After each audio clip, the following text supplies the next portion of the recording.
The Father, by Björnstjerne Björnson. The man whose story is here to be told was the wealthiest and most influential person in his parish. His name was Tord Overas. He appeared in the priest's study one day, tall and earnest. "I have gotten a son," said he, "and I wish to present him for baptism." "What shall his name be?" "Finn, after my father." "And the sponsors?" They were mentioned, and proved to be the best men and women of Tord's relations in the parish. "Is there anything else?" inquired the priest, and looked up. The peasant hesitated a little. "I should like very much to have him baptized by himself," he said finally. "That is to say, on a weekday?" "Next Saturday, at 12 o'clock noon." "Is there anything else?" inquired the priest. "There is nothing else." And the peasant twirled his cap as though he were about to go. Then the priest rose. "There is yet this, however," said he, and walking towards Tord, he took him by the hand and looked gravely into his eyes. "God grant that the child may become a blessing to you." One day, 16 years later, Tord stood once more in the priest's study. "Really, you carry your age astonishingly well, Tord," said the priest, for he saw no change whatever in the man. "That is because I have no troubles," replied Tord. To this the priest said nothing, but after a while he asked, "What is your pleasure this evening?" "I have come this evening about that son of mine, who is to be confirmed tomorrow." "He is a bright boy." "I did not wish to pay the priest until I heard what number the boy would have when he takes his place in the church tomorrow." "He will stand number 1." "So I have heard, and here are $10 for the priest." "Is there anything else I can do for you?" inquired the priest, fixing his eyes on Tord. "There is nothing else." Tord went out. 8 years more rolled by, and then one day a noise was heard outside of the priest's study, for many men were approaching, and at their head was Tord, who entered first. The priest looked up and recognized him.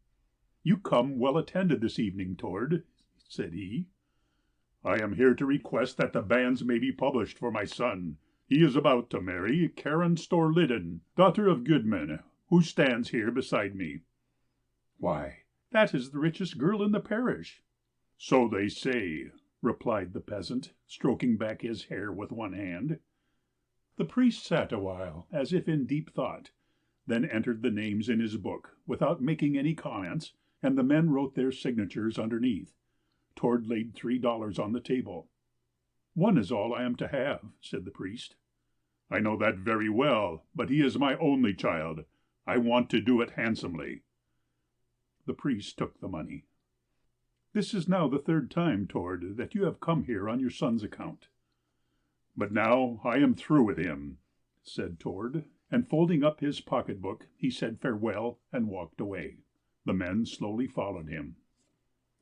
A fortnight later, the father and son were rowing across the lake, one calm, still day, to Storliden, to make arrangements for the wedding. "This thwart is not secure," said the son, and stood up to straighten the seat on which he was sitting. At the same moment the board he was standing on slipped from under him. He threw out his arms and uttered a shriek, and fell overboard. "Take hold of the oar," shouted the father, springing to his feet and holding out the oar. But when the son had made a couple of efforts, he grew stiff. "Wait a moment," cried the father, and began to row toward his son. Then the son rolled over on his back, gave his father one long look, and sank. Tord could scarcely believe it. He held the boat still, and stared at the spot where his son had gone down, as though he must surely come to the surface again.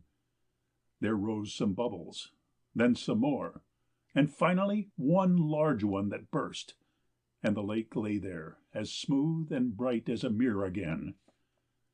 For 3 days and 3 nights people saw the father rowing round and round the spot without taking either food or sleep.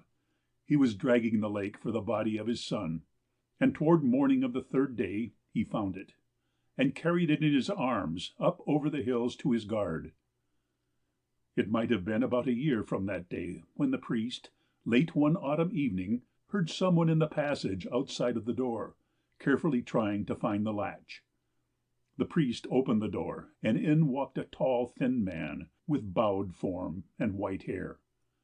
The priest looked long at him before he recognized him. It was Tord.